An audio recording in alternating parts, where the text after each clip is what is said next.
ನೋಡಿ, ಕಾಂಗ್ರೆಸ್ ಪಕ್ಷಕ್ಕೆ ಒಂದು ಸಮುದಾಯವನ್ನ ಹಾಗೂ ನಾಯಕರನ್ನ ಬಳಸಿ ಬಿಸಾಕುವಂಥದ್ದು ಅವ್ರ ಇತಿಹಾಸವನ್ನು ಒಂದ್ಸಲ ತೆಗೆದು ನೋಡಿದಿದ್ರೆ ಅದು ಅವರಿಗೆ ಒಂಥರ ಹ್ಯಾಬಿಚುವಲ್ ಹ್ಯಾಬಿಟ್ ಆಗಿಬಿಟ್ಟಿದೆ. ಅದು ಯಾವತ್ತೂ ಕೂಡ ಅವರು ಸ್ವಾತಂತ್ರ್ಯ ಸಿಕ್ಕಿದ ನಂತರ ಇದನ್ನು ಮಾಡ್ಕೊಂಡು ಬಂದಿದ್ದಾರೆ. ಸ್ವಾತಂತ್ರ್ಯ ಸಿಕ್ಕಿದ ನಂತರ ಅವರು BMD ಅನ್ನುವ ಒಂದು ಕಾಂಬಿನೇಷನಲ್ಲಿ ಎಲೆಕ್ಷನ್ಗೆ ಹೋಗ್ತಾಯಿದ್ರು, ಬ್ರಾಹ್ಮಣ್ ಮುಸ್ಲಿಂ ದಲಿತ್ ಅಂತ. ಯಾವಾಗ ಇವರ ಅತಿ ಓಲೈಕೆಗಳು ಜಾಸ್ತಿ ಆಯಿತು ಆವಾಗ ಬ್ರಾಹ್ಮಣರು ಅವರಿಂದ ಅಂತರ ಕಾಯ್ದುಕೊಂಡು ಅವರು ಈ ಪಕ್ಷವನ್ನು ಕಾಂಗ್ರೆಸ್ಸನ್ನು ಬಿಟ್ಟೋದ್ರು. ನಂತರ OBC ನಾಯಕರುಗಳನ್ನು ಯಾರ್ಯಾರು ಸ್ವಲ್ಪ ಸ್ಟ್ರಾಂಗ್ ನಾಯಕರುಗಳು ಇರ್ತಿದ್ರು, OBC ನಾಯಕರುಗಳು, ಅವರನ್ನೆಲ್ಲ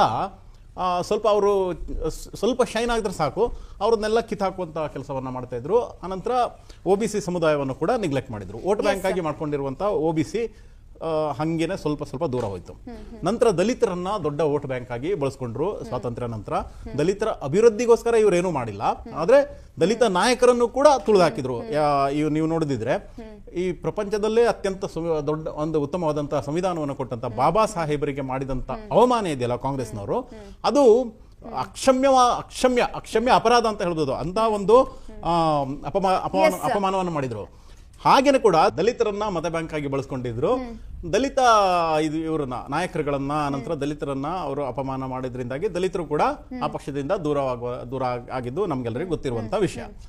ಇನ್ನು ಉಳ್ಕೊಂಡಿದ್ದು ಮುಸ್ಲಿಮರನ್ನು ಒಂದು ದೊಡ್ಡ ಮಟ್ಟದಲ್ಲಿ ಓಲೈಕೆ ಮಾಡಿಕೊಂಡು ಅವರಿಗೆ ತುಷ್ಟೀಕರಣವನ್ನ ಮಾಡ್ತಾ ಇದ್ರು. ಇವಾಗ ಏನಾಗಿದೆ ಅಂತ ಹೇಳಿದ್ರೆ ಮುಸ್ಲಿಂ ನಾಯಕರನ್ನು ಕೂಡ ಎಲ್ಲೋ ಒಂದ್ ಕಡೆ ಕಾಂಗ್ರೆಸ್ ಹಣಿಯುವಂತ ಕೆಲಸವನ್ನ ಮಾಡ್ತಿದೆ ಅನ್ನುವಂಥದ್ದು ಇದರಲ್ಲಿ ಸ್ಪಷ್ಟ ಆಗ್ತಿದೆ. ಅದು ಜಮೀರ್ ಅವರ ಕೇಸಲ್ಲಿ ಇರ್ಬೋದು, ನಸೀರ್ ಅವರ ಕೇಸಲ್ಲಿ ಇರ್ಬೋದು, ಜಬ್ಬಾರ್ ಅವರ ಕೇಸಲ್ಲಿ ಇರ್ಬೋದು.